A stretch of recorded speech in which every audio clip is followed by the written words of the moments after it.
Morning mama. Tinan ko yung aking niluto. Pinakita yung pagigis na.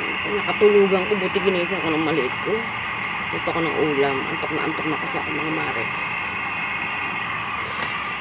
Kaya hindi ko na siya napakita sa inyo yung ano. Kapitagang baboy.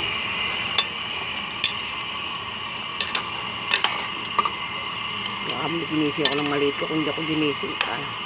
Sunog na siguro itong niluluto ko. Sabi niya, ano mama? Nagluluto ka, natutulog ka. Sabi ng anak ko. Pitadang baboy.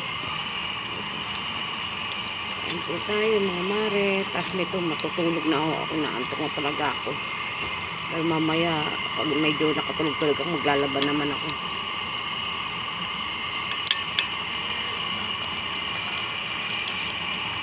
Kain po tayo mga mare. Bye-bye.